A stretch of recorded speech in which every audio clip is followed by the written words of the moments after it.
Ladies and gentlemen, it is your sweet Zionist white colonizer coming to you live from an undisclosed location to all the traveling clad here. It seems the ceasefire in Gaza is officially done. Let's take a look at what Bibi Netanyahu has said. בוקר טוב.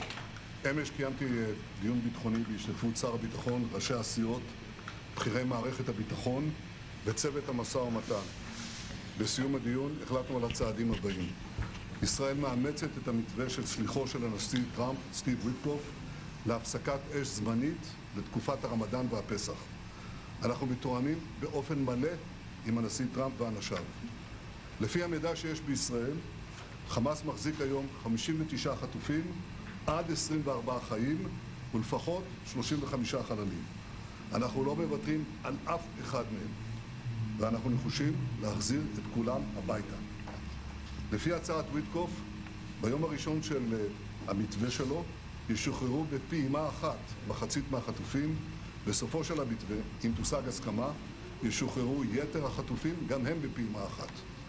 ויטקוף הציע את המתווה להארכת הפסקת האש, לאחר שהוא התרשם שאין בשלב זה אפשרות לגשר בין שתי העמדות של ישראל ושל החמאס לגבי שלב ב', ושדרוש זמן נוסף לשיחות כדי להשיג הסכמה אפשרית. הוא אף הגדיר את הצעתו כפרוזדור למשא ומתן או שלב ב'. ישראל מוכנה לכך. ואני רוצה להבהיר, בניגוד לטענות שאני שומע מהפרשנים באולפנים, ישראל איננה נמצאת בהפרה, בעוד שהחמאס הפר פעם אחר פעם את ההסכם של שלב א'. על פי ההסכם המקורי, ישראל יכולה לחזור ללחימה לאחר היום ה-42, אם היא מתרשמת שהמשא ומתן לא אפקטיבי. הסעיף הזה נתמך במכתב צד של הממשל האמריקני הקודם, וקיבל גם את הגיבוי והתמיכה של ממשל טראמפ. אבל על אף הסכמנו למתווה ויטקוף, כי אנחנו מחויבים להשיב את חטופינו. בעוד שישראל הסכימה למתווה הזה, החמאס עד כה דבק בסירובו ולא מסכים למתווה. אם חמאס ישנה את עמדתו, ישראל תיכנס מיד למשא ומתן ליישום המתווה. ואני רוצה להעביר דבר נוסף. לא יהיו ארוחות חינם. אם החמאס חושב שניתן יהיה להמשיך את הפסקת האש או ליהנות מתנאי שלב א' מבלי שנקבל חטופים, הוא טועה בגדול. אני מבקש להעביר לכם, אזרחי ישראל, סיימנו את שלב א' בהצלחה גדולה מאוד. אנחנו שחררנו 30 חטופים חיים והחזרנו הביתה 8 חללים לקבר ישראל. מעטים האמינו שנצליח בכך, אבל פעלנו בנחישות ובתקיפות והצלחנו. עם סיום שלב א' ולאור סירובו של החמאס למתווה ויטקוף, החלטנו בדיון אמש שהחל מהבוקר נמנע כל כניסה של סחורות והספקה לעזה. וצריך להדגיש כאן, החמאס משתלט בימים אלה על כל ההספקה והסחורות שנשלחות לרצועת עזה. הוא מתעלל באוכלוסייה העזתית שמנסה לקבל את הסיוע. הוא יורה בהם, והוא הופך את הסיוע ההומניטרי לתקציב טרור שמופנה נגדנו. לכך לא נסכים בשום אופן. אם החמאס ימשיך להתבצר בעמדתו ולא ישחרר את חטופינו, יהיו לכך השלכות נוספות, ואני לא אפרט אותן כאן. עד היום החזרנו 196 חטופים, ואני מזכיר לכם שבתחילת המלחמה היו כאלה שהטילו ספק ביכולת שלנו להחזיר אפילו חטוף אחד. ושוב, אנו דורשים את שחרור כל חטופינו, החיים והחללים כאחד. אנחנו מחויבים לכך, אני מחויב לכך, ובעזרת השם לא נעצור ולא נשקוט עד שנשיג זאת. תודה רבה. Heavy stuff. Heavy stuff. It is a mess right now. And I think that Bibi Netanyahu is feeling the pressure of what went down in the White House yesterday with Volodymyr Zelensky, the president of Ukraine. I think we're all feeling that, considering how the Trump-Vance team acted towards Zelensky yesterday.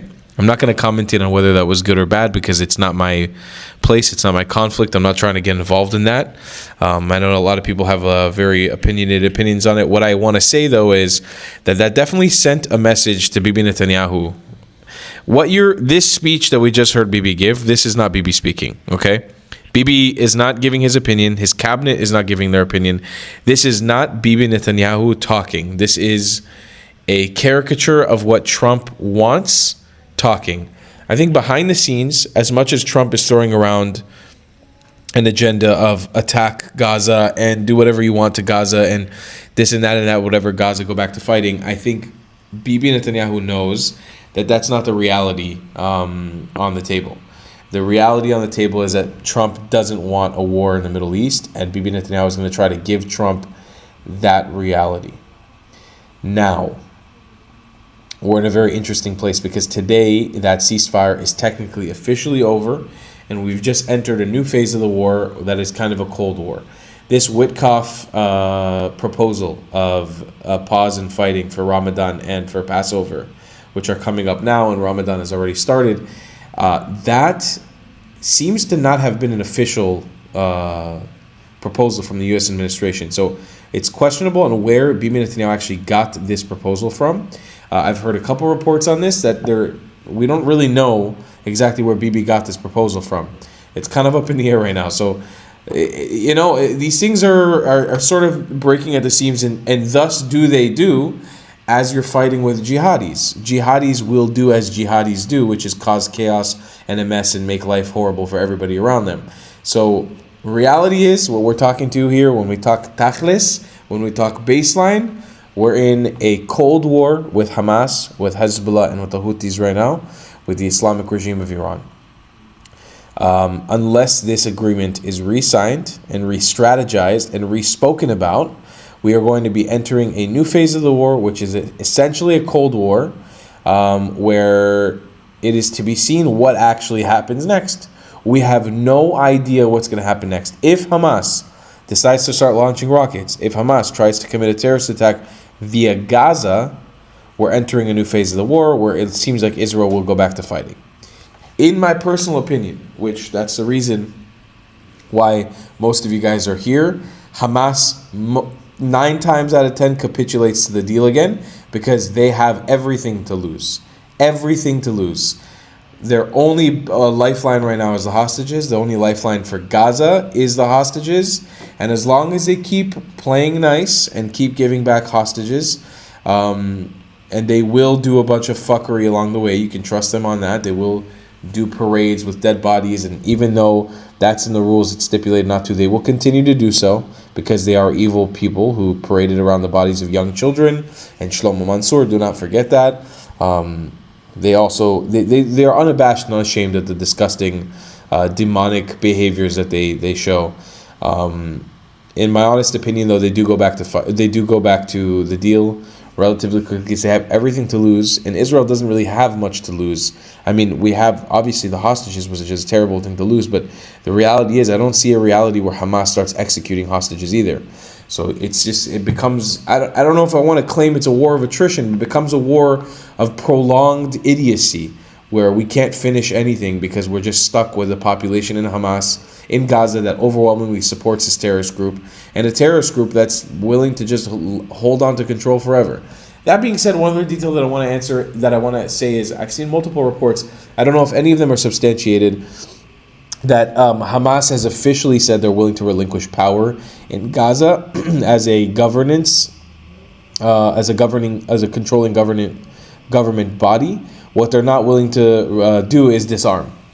So it means I think they're looking or open to the Palestinian Authority or other groups to potentially be able to take over power, but them as armed resistance and fighting the occupation, which means killing Jews, is still always going to be a part of their program. In Gaza and in Palestinian society, I would even say in Arab Muslim society as a whole, you take 2 steps forward, you take 15,000 steps back. You can make progress towards one thing, but the same people will make 15,000 missteps going backwards. There is a problem. I'll say this in every fucking video if I have to. There is a problem with Arab Muslim society on planet Earth.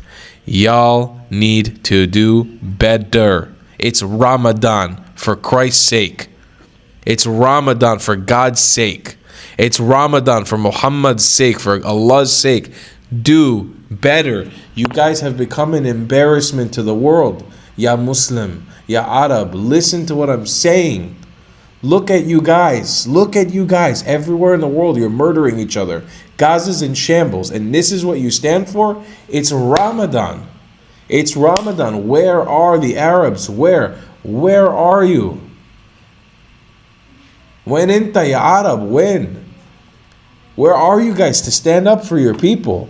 Where are you guys to do something with your voices, with your money, with your power, with your influence? What are you guys? Have you guys amounted to posting AI images of all eyes on Rafa on Instagram, and that's the hill you die on? Where are you guys? Where are you guys to stand up? How is the world to become? I always ask this question: how is the world to become Islamic? It's to become Arab, right? The true message of the Prophet Muhammad. When you guys behave in the way you do, how can you inspire people to want to be on your side when you guys consistently fuck up on your side and consistently fuck up with each other? How is the world to feel inspired to become Arab Muslim society? How? We can't. Y'all need to do better. Y'all need to be better. It's Ramadan. Think about it now. Ramadan Kareem, my friends. And I will see you guys in the next one. I love you long time. Thanks for watching my videos. Goodbye.